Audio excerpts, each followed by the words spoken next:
Rhode Island is the ocean state. We have 400 miles of coastline. We love our ocean. We love our sailing. We want to keep the ocean clean. We've done a lot of work to clean up pollutants that go into the bay, and now we want to tackle plastics. So really excited to take the Clean Seas Pledge. We're the first state in the nation to do that. It was about time that Rhode Island signed the Clean Seas Pledge. It makes sense. There's tons of coastline, per capita, for such a small state. Narragansett Bay is such a big part of what we do, so it only makes sense. I cannot wait to share this news with the other 49 states because I think they all should sign up, and doing it at the summit gives us an opportunity to amplify it around the world. It's a very, very special part of the Volvo Ocean Race because it will make such a lasting difference. I think we have really good evidence that the oceans are under attack all over the world from all sorts of sources. The ocean summits create a platform for a single conversation around the world. We're getting commitments from mayors and governors wherever we're stopping with the summit to focus on the issues that are important not only in those localities but everywhere. So we're connecting everybody together. We're building momentum as the Ocean Summit moves around the world. And to see this commitment from not only Volvo but all of the partners, and then the journalists, the scientists in the room, the activists, the local politicians, there's a real momentum building, and it's so great to be part of it and to see the evolution of this idea from 2015. The first Ocean Summit that was held here in Newport, the message was, uh-oh, there's plastics. Now the message is, what are we doing about it, and how are we bringing everyone together in these forums to think about joint actions? I think that the legacy is going to be an increasing integration of the idea of sustainability into the sport of sailing. This is a fantastic platform to reach people all over the world and to make this idea normal. Sustainability is not a trend. It's not a hobby. It's a way of looking at the world. And we're championing this through the Volvo Ocean Race. And I don't think once you start to do that, you can turn around and stop. It's a way of looking at the world through a new lens, through a lens that asks the question, what happens to everything when I'm finished with it? It looks at everything we do through a lens of what happens to all the parts. And unfortunately, we've been living in a system that wasn't designed that way. That's why we have the plastic in the oceans. It was a poor design to begin with. Nobody asked the questions. So we can reinvent the way we make things, the way we use them now, and we can ask those questions about design and intention at the very beginning and create a much greater, happier planet. How do I say that? We can.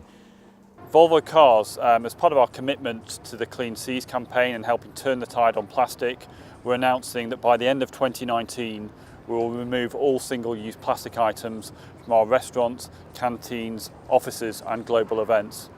We support the science programme because it's a fantastic fit for us in terms of its innovative approach to environmental care.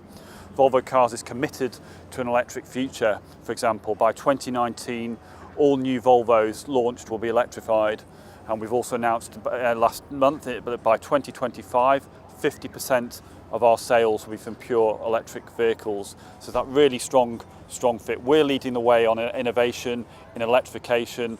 The Volvo Ocean Race Science Programme is leading the way in its innovative approach towards learning more about microplastics. And I think one of the starkest points from that was the news that microplastics was found at Point Nemo, which was the remotest, furthest part of the ocean away from land. I think what that shows is that there's a real need for a change in human behaviour, and our behaviour actually impacts the most remote parts of the ocean. So I think the time for inaction is over.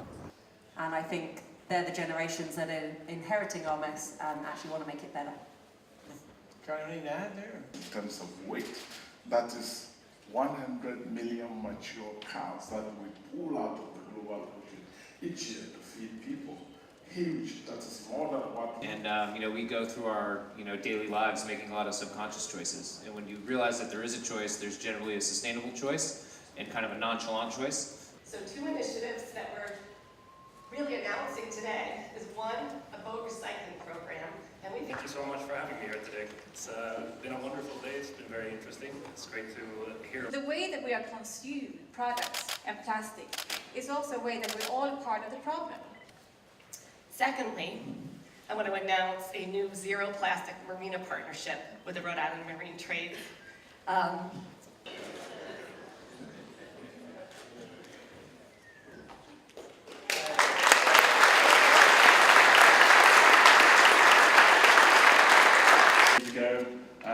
Caring for people and the environment has run through our history. You'll all probably know, I think it's fantastic that the Volvo Ocean Race is not just one of the world's toughest and hardest, most competitive sailing races. And these single-use plastic items will be replaced by more biodegradable alternatives. Or coral reefs and even some fish. And as you can see on the upper left side, the pH drops and this ocean currents. So now that we gathered all of this information, we will backtrack to their origin.